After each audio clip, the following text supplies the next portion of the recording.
सबसे पहले हम लोग कम्बिनेशनल सर्किट की बात करते हैं। तो कम्बिनेशनल सर्किट एक ऐसा सर्किट है जिसके अंदर कुछ इनपुट्स रहेगा।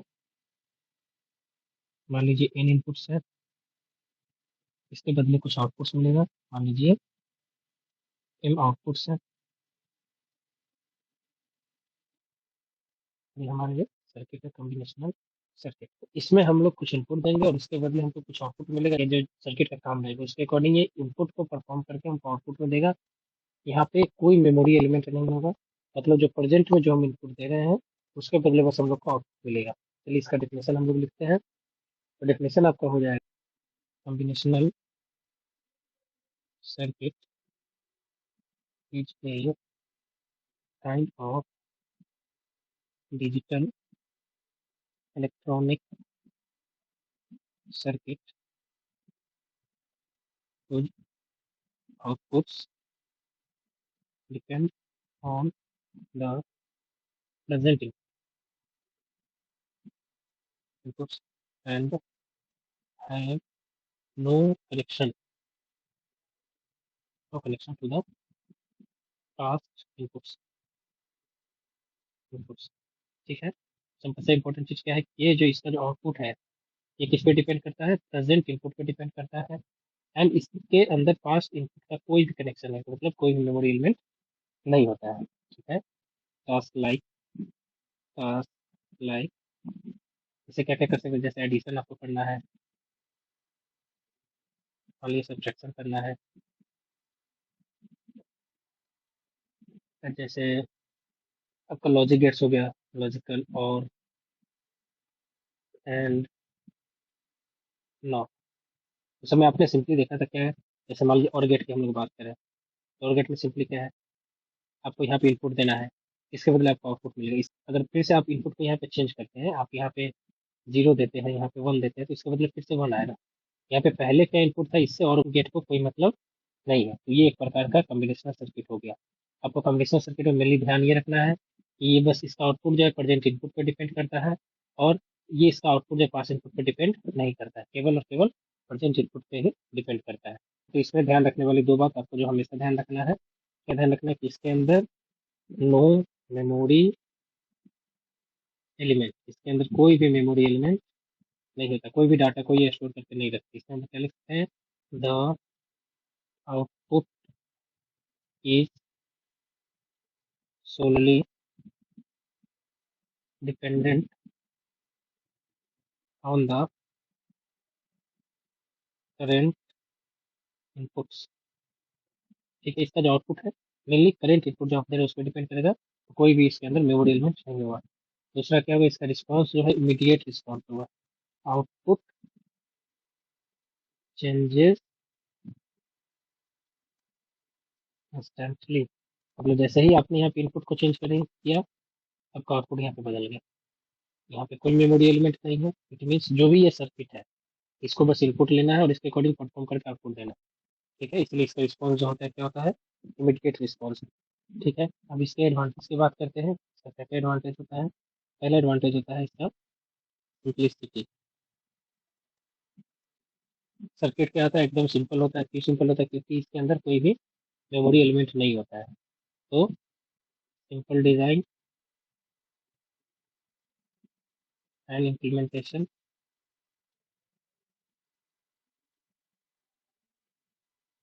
दूसरा जो इसका एडवांटेज है वो है स्पीड।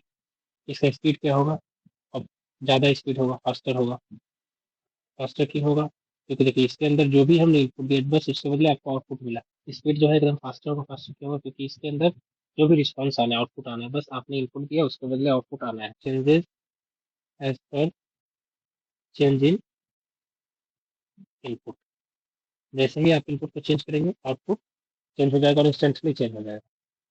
ठीक है। इसका कुछ डिसएडवांटेज भी है, डिसएडवांटेज की बात करते हैं। डिसएडवांटेज कहते हैं सबसे पहला कि इसके अंदर कोई भी मेमोरी एलिमेंट नहीं है, इसका फंक्शन लिमिटेड होगा। जैसे मान लो और गेट है, एंड गेट है, नॉट गेट है, या फिर एडर है, सब्ट्रैक्टर है, तो बस आप एक ऑपरेशन इससे परफॉर्म कर सकते हैं। तो पहला डिसएडवांटेज इसका हो जाएगा limited functionality. It means not able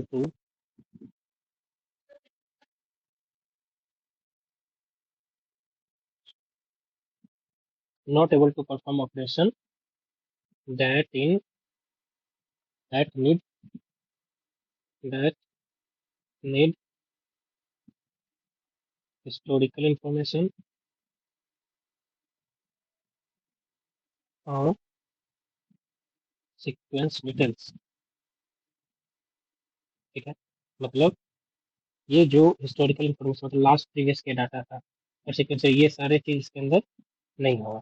मतलब मान लीजिए कि आपने एडिशन किया, 1+1 किया, इसका जो भी आउटपुट आया, फिर नेक्स्ट टाइम अगर 1+0 आप करते तो ये इनपुट वहाँ पे प्रेजेंट नहीं रहेगा, फिर नेक्स्ट जो आप इनपुट दे रहे हो उसके बदले आपको आउटपुट यहाँ पे मिलेगा। दूसरा इसका डिसएडवांटेज क्या हो सकता है, दूसरा क्या है कि अगर आप नंबर ऑफ इनपुट्स को बढ़ाएंगे इसका सर्किट बहुत कॉम्प्लेक्स हो जाएगा। Complexity with increased inputs, complexity with increased input, इसका मतलब क्या हुआ, मतलब ये है कि अगर आप नंबर ऑफ इनपुट्स को बढ़ाते हैं इसके अंदर तो इसको डिजाइन करना थोड़ा सा मुश्किल हो जाएगा। It become difficult to design when there are many inputs. ठीक है, जब नंबर ऑफ इनपुट्स इसमें हम लोग इंक्रीज करेंगे तो इसका कॉम्प्लेक्सिटी बढ़ जाएगा। ठीक है, ये बेसिकली आपका हो गया कॉम्बिनेशनल सर्किट के बारे में। कॉम्बिनेशनल सर्किट के बारे में आपको याद क्या रखना है, इसका जो आउटपुट है वो सोलली प्रेजेंट इनपुट पे ही डिपेंड करेगा और इसके अंदर पास्ट इनपुट का कोई भी कनेक्शन नहीं रहेगा। मतलब इसके अंदर कोई भी मेमोरी एलिमेंट नहीं हुआ, ये ध्यान में रखना है। कॉम्बिनेशनल सर्किट में नो मेमोरी एलिमेंट। हम लोग चलता है सिक्वेंशियल सर्किट पे। सिक्वेंशियल सर्किट, ठीक है, तो जो सिक्वेंशियल सर्किट होता है इसका जो आउटपुट आता है ये present input as well as past input दोनों पे डिपेंडेंट होता है। तो इसका हम डेफिनेशन क्या लिख सकते हैं, a sequential circuit provides output based on current inputs as well as past, बोल सकते प्रीवियस इनपुट्स। तो इसके अंदर क्या क्या होगा, मेमोरी एलिमेंट्स होंगे। तो इसका हम लोग जैसे जब डायग्राम बनाएंगे कैसा होगा, ये सेम जो कॉम्बिनेशनल सर्किट है, कॉम्बिनेशनल सर्किट, बस इसी में हम लोग को मेमोरी एलिमेंट जुड़ जाएगा। कॉम्बिनेशनल सर्किट में क्या होगा, कुछ इनपुट्स होगा और कुछ आउटपुट्स होगा। अब इसके अंदर क्या होगा, एक हम लोग क्या जोड़ देना है, बस मेमोरी एलिमेंट, मेमोरी एलिमेंट। और ये जो है इसका यहाँ पे ये नेक्स्ट स्टेप हो जाएगा। और ये जो इनपुट है इसका, ये जो पूरा बॉक्स है, ये पूरा का पूरा बॉक्स सिक्वेंशियल सर्किट। तो ये जो इनपुट है यहाँ पे, ये जो इनपुट है ये इसका इंटरनल इनपुट्स होगा इसमें। इसके अंदर ये जो होगा ये इंटरनल, ठीक है, और ये एक्सटर्नली आपने इनपुट दिया, ये आउटपुट आपको मिला। मतलब सिंपली जो सिक्वेंशियल सर्किट है इसको हम क्या बोल सकते हैं, सिक्वेंशियल सर्किट जो है जो हमारा कॉम्बिनेशनल सर्किट था, combinational circuit plus memory element. इसमें दो चीज आपको ध्यान, पहला चीज इसके अंदर क्या होगा, मेमोरी एलिमेंट होगा, जो कि क्या होता है, जब आगे हम लोग पढ़ेंगे मेमोरी एलिमेंट, तो मेमोरी एलिमेंट आपका होगा क्या, लैच जो डाटा को स्टोर करता है, जो मेमोरी होता है, या फ्लिप फ्लॉप। अभी हमारे पास जो मेमोरी कार्ड है जहाँ भी डाटा हम लोग स्टोर करते हैं सारे में ये यूज होता है। ठीक है, दूसरा इसमें क्या ध्यान रखना है, जो आउटपुट होता है वो टाइम डिपेंडेंट होता है। चूंकि देखिए अभी जैसे यहाँ पे इनपुट आपने दिया, यहाँ पे आपने इनपुट दिया, यहाँ से आउटपुट आना है, तो ये जो इनपुट आपने दिया इसका जो प्रोसेसिंग है वो इसके साथ भी होना है, जो मेमोरी एलिमेंट है जो प्रीवियस डाटा यहाँ पे अवेलेबल, और फिर आउटपुट मिलेगा। तो इसका जो थोड़ा सा, तो इसमें क्या है थोड़ा सा आउटपुट में डिले होगा और आउटपुट इसके समय पर डिपेंड करेगा। तो इसी में आपको ये ध्यान में रखना है, ये जो होता है क्या होता है, टाइम डिपेंडेंसी। अंदर में क्या लिख सकते हैं,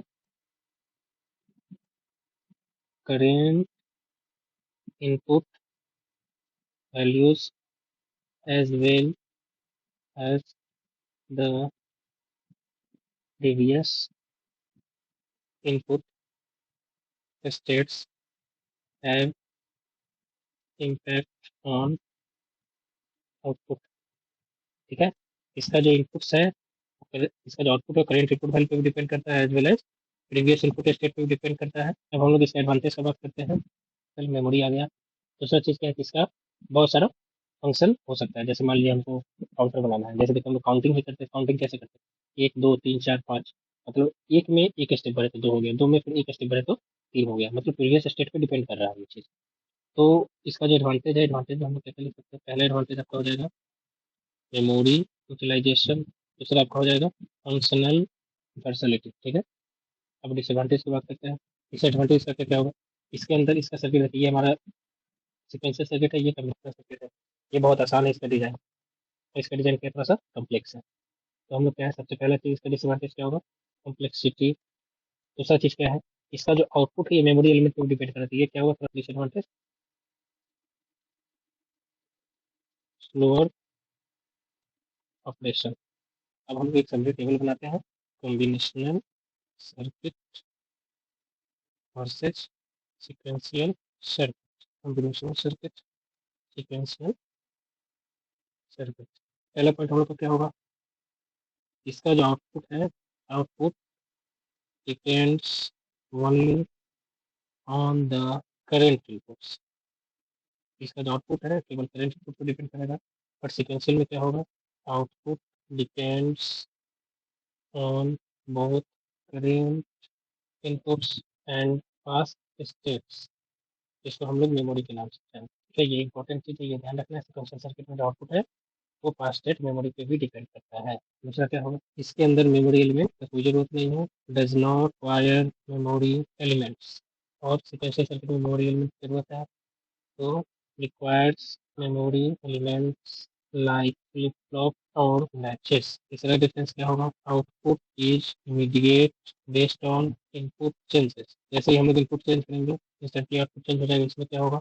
output is dependent on clock pulses and previous state. Clock pulses simply हम लोग इसको समझ सकते हैं, डिजिटल डिवाइसेस का ये इनपुट होता है। जैसे डिवाइसेस सर्किट को चलाने के लिए क्लॉक पल्सेस का नीड पड़ता है। नेक्स्ट पॉइंट, इसके अंदर no clock signal is required. या कोई मेमोरी नहीं थी, या कोई क्लॉक सिग्नल की जरूरत नहीं है। Requires clock signal to synchronize state changes.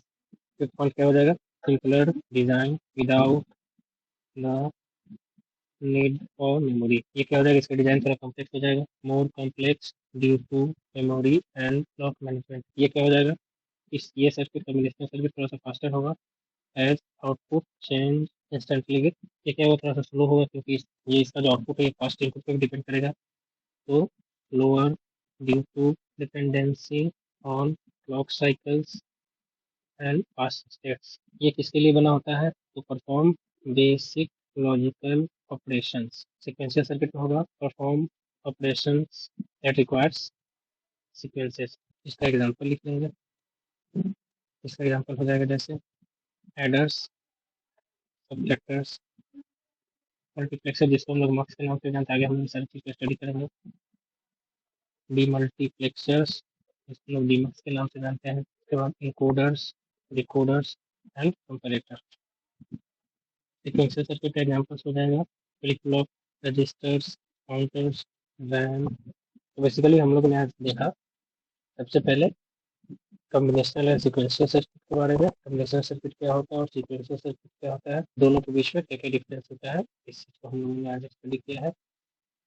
आपको मेनली ध्यान में ये रखना है कि जो कॉम्बिनेशनल सर्किट होता है वो एकदम करंट इनपुट पे डिपेंड करता है, इसको पास्ट के इनपुट से कोई लेना देना नहीं है। लेकिन जो सिक्वेंशियल सर्किट होता है वो current input as well as past input दोनों पे डिपेंड करता है। कॉम्बिनेशनल सर्किट में मेमोरी एलिमेंट नहीं होता है, no connection of past input. Combinational circuit में नो मेमोरी एलिमेंट, कोई मेमोरी एलिमेंट नहीं होता है। लेकिन सिक्वेंशियल सर्किट में मेमोरी एलिमेंट होता है। सीक्वेंशियल सर्किट में मेमोरी एलिमेंट होता है। आपको ये चीज़ हमेशा ध्यान रखना है।